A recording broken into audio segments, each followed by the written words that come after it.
Assalamualaikum warahmatullahi wabarakatuh. Alhamdulillahirabbil alamin wassalatu wassalamu ala asyrofil anbiya'i wal mursalin wa ala alihi washabihi ajmain amma ba'du. Anak-anakku sekalian, pada pertemuan kedua ini yaitu pada belajar nahwu, mohon maaf kemarin saya sempat tidak masuk karena memang sakit ya. Jadi sekarang kita akan melanjutkan pelajaran kita berikutnya. Kemarin kita sudah membahas tentang al-harfu ya. Kita sudah membahas tentang al-harfu yaitu huruf. Al-harfu artinya huruf. Nah, kemudian kita juga sudah membahas tentang al-kalimah ya, yang artinya kata.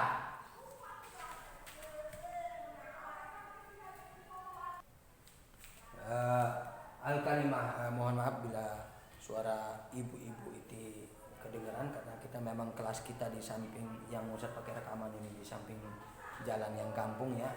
Nah, jadi kedengaran sekali. Kemudian kita sudah bahas tentang al-jumlah ya. Al-jumlah, nah, yang artinya kalimat.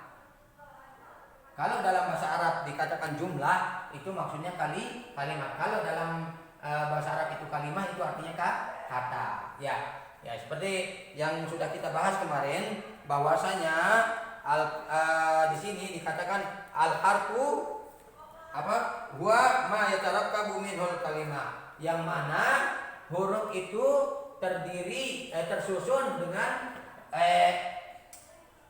kalimat itu tersusun dengan huruf ini. Ya, ada huruf hijaiyah a, ba, ta, sa ya.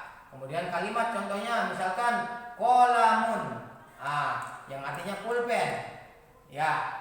Nah, qaf ini dari huruf hijaiyah, lam huruf hijaiyah, mim huruf hijaiyah. Tapi karena tersusun dengan mempunyai makna itu yang makanya di huruf itu bisa tersusun menjadi sebuah kalimat. Kemudian al-kalimah udah saya jelaskan kemarin di video sebelumnya ya. Nah, kemudian jumlah juga sudah saya jelaskan di video sebelumnya ya. Adapun sekarang kita akan membahas tentang anwaul kalimah. Ya, coba buka halaman 2, anwaul kalimah. Nah, kita belajar tentang anwaul kalimah. Nah, anwaul kalimah. Ya, itu pembagian ya macam-macam kalimat. Ya, itu kalimat itu terdiri dari apa aja? Satu, yang namanya ismun. Kedua, ada namanya fi'lun. Ketiga, ada yang namanya harfun. Nah, coba lihat di situ. Al-ismu. Yang pertama kita akan bahas tentang ismun. Al-ismu.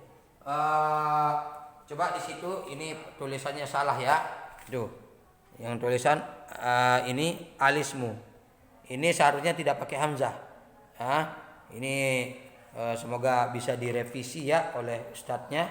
Ya, di sini al-ismu oleh penerbit itu tanpa menggunakan hamzah. Tulisan yang benar ini al-ismu. Apa pengertian isim? Huwa kalimatun dallat ala ma'nan walam tuktaran bizamanin ya. Dinamakan isim itu pengertiannya adalah kalau di di sini pengertiannya itu kalimat yang menunjukkan terhadap makna, akan tetapi tidak ada hubungannya dengan waktu ya. Jadi namanya isim itu adalah sebuah nama. Sebuah nama ya. Kemudian atau sebuah kalimat ya. Sebuah kalimat yaitu kata dalat ala maknan yang menunjukkan terhadap sesuatu yang mempunyai makna, mempunyai arti ya. Kemudian walam tuktaran bizamanin, yang mana dia tidak ada keterkaitan dengan waktu. Contoh, kolamun, pulpen, ada keterkaitan dengan waktu enggak? Tidak ada. Tapi kalau misalkan fiil, nah coba lihat fiil di sini. Mana fiil di ini? Itu yang kedua ya. Al-fi'lu huwa kalimatun dalat ala maknan waqturinat bi zamanin. Adapun fi'il itu sebuah kalimat kata yang menunjukkan terhadap suatu makna, yaitu sudah mempunyai makna walau akan tetapi belum tidak ada keterkaitannya dengan tapi akan tetapi ada kaitannya dengan waktu. Contoh, ketika kita belajar kemarin fi'il madi, ya itu waktu dikerjakannya sudah dikerjakan. Kemudian ada yang sedang dikerjakan. Kemudian ada yang diperintah untuk dikerjakan, yaitu pada fi'il. Ya. Adapun huruf, ya. Nah, huruf coba dilihat di halaman berikutnya. Nah, al-harfu huwa kalimatun la yufhamu ma'naha illa ma'a ghairiha. Nah, Ustaz, kok pengertian huruf yang di halaman 4 dan halaman pertama beda sih? Oke. Kalau huruf yang di sini yang dimaksud itu huruf yang masih satuan dalam artian huruf hijaiyah.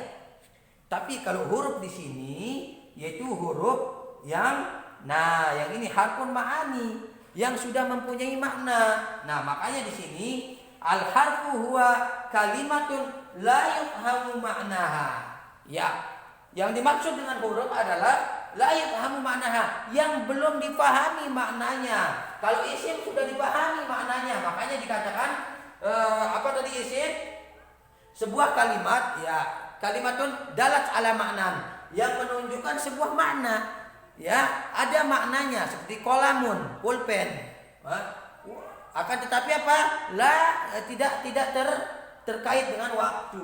Adapun fi'il yaitu kata kerja itu dalat ala maknan, yang menunjukkan terhadap suatu makna, sudah mempunyai makna. Contoh doroba artinya memukul.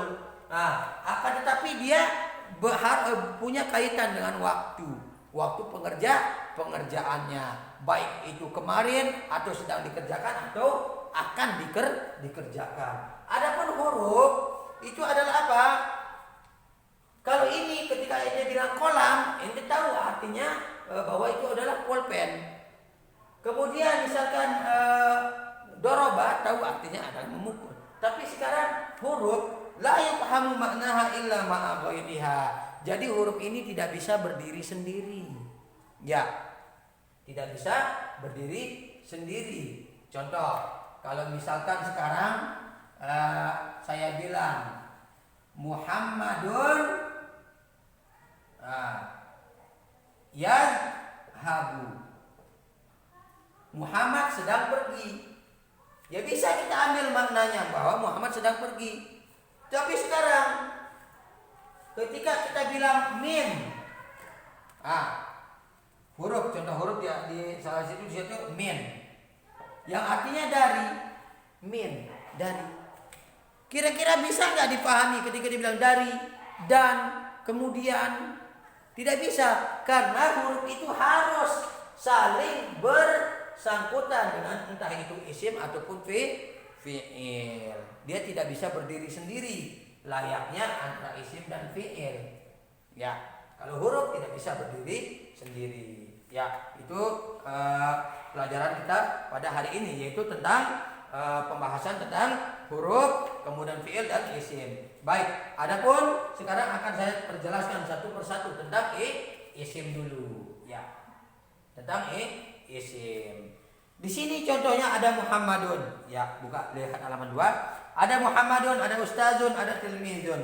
Ya, itu adalah sebuah isim, yaitu intinya sebuah kata, nama. Ya, baik itu nama benda, nama buah-buahan, nama pohon, nama apa, intinya yang tidak berkaitan dengan waktu itu namanya isim. Contoh, meja, pulpen, printer, lemari itu isim namanya. Tembok, bangunan, masjid itu isim. Ya. Adapun tanda-tanda isim ini akan di sini yang pertama alamatul ismi hiya. Ya. Yang pertama al-khafdu. Ya, al-khafdu. Nah, apa itu al-khafdu? Perhatikan di sini.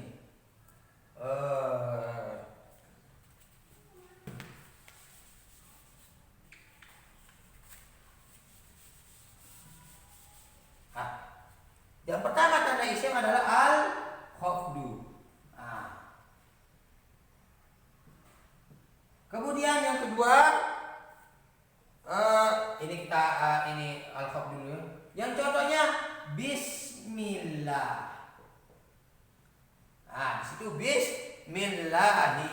Yang jadi patokan adalah nih, tuh ismun, ya. Bismi atau bismillahi. Ini adalah jangan isim lah. Misalkan jangan ini. Habu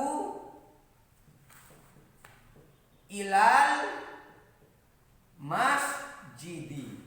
Azhabu ilal masjidi. Nah, ini ketika dia bisa kasroh seperti ini, bisa khafat dengan dimasuki huruf jar, ya, dengan dimasuki huruf jar atau yang yang bisa mengkhafatkan dia, maka itu adalah isim. Namun ini mungkin akan saya bahas nanti ketika di offline karena kalian belum mengenal huruf jar, ya. Azhabu ilal masjidi. Ciri-ciri isim itu bisa masuk huruf jar, yaitu al-khafdu. Seperti di sini bismillahi, ya. Azhabu ilal masjidi. Nah, berarti itu adalah isim. Yang kedua at-tanwin. Adapun tentang huruf jar ini nanti akan Ustaz bahas di pertemuan khusus, ya. Yang kedua adalah at-tanwin. At-tanwin. Yang kedua itu tanwin. Apa itu tanwin? Ya, nih, kalian kalau belajar di ini, misalkan kolamun. Ini namanya tanwin nih. Kolamun atau kolaman atau kolamin, ya. Yang in un an in itu namanya tanwin. Kalau biar kalian gampang mengertinya, ya. Contohnya di sini rojulun, imro'atun, waladun. Nah, itu namanya isim karena fiil tidak menggunakan namanya tanwin, ya. Seperti in, an, un itu tidak menggunakan itu kalau fiil. Kemudian yang ketiga adalah alif wal lam. Contoh, yang tadinya kolamun bisa kalian jadi al-qolamu. Al-qolamu. Masuk alif lam nih, yang dinamakan alif lam ma'rifah. Alif lam ma'rifah. Nah, tanda-tanda isim kalau ada alif lam seperti ini, contohnya al-masjid atau apalagi al-babu, pintu. Berarti itu adalah isim. Kemudian yang keempat adalah huruful jar. Ya, masuknya huruf jar. Nah, ini akan Ustaz bahas nih. Masuknya huruf jar, ya kan? Huruful jar. Masuknya huruf jar. Contohnya apa? Minallahi. Allahi. Nah, ketika masuk huruf jar seperti min, kemudian ila, ini akan kasroh dia. Nah, ini tanda-tanda isim kalau bisa masuk huruf jar. Adapun huruf jar itu adalah ada 9. Huruf jar itu ada 9. Ini kalian hafalkan dulu, ya, huruf jar.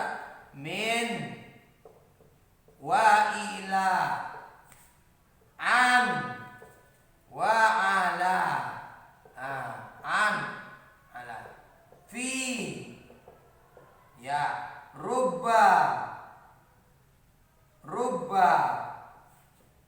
fi, wa rubba, al-ba'u, yaitu huruf ba, ya, maksudnya huruf ba nih. Kemudian al-kafu. Huruf kaf maksudnya nih. Al-lamu. Nah, huruf lam maksudnya nih. Nah, apa artinya? Min artinya dari. ila artinya ke, an artinya dari juga, kemudian ala artinya di atas, fi di, ya atau di dalam boleh. Kemudian rubba, ya rubba ini barang kali, yang barangkali artinya mungkin, bukan barangkali batu pasir air ya. Kemudian alba, ya huruf ba ini bi seperti ini nih. Bismi ba nih huruf ba yang ini artinya dengan. Kemudian kaf, nah seperti di mana di sini kaf contohnya, kal asadi, contoh anta kasyamsi, kamu bagaikan seperti apa, matahari, kaf ini seperti artinya.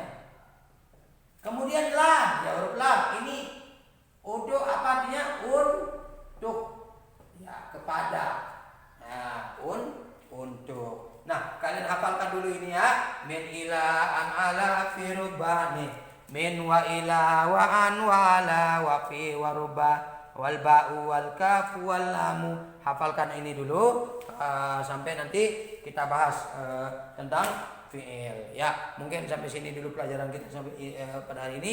Kita tutup dengan doa kafaratul majlis. Subhanakallahumma wa bihamdika asyhadu an la ilaha illa anta astaghfiruka wa atubu ilaika.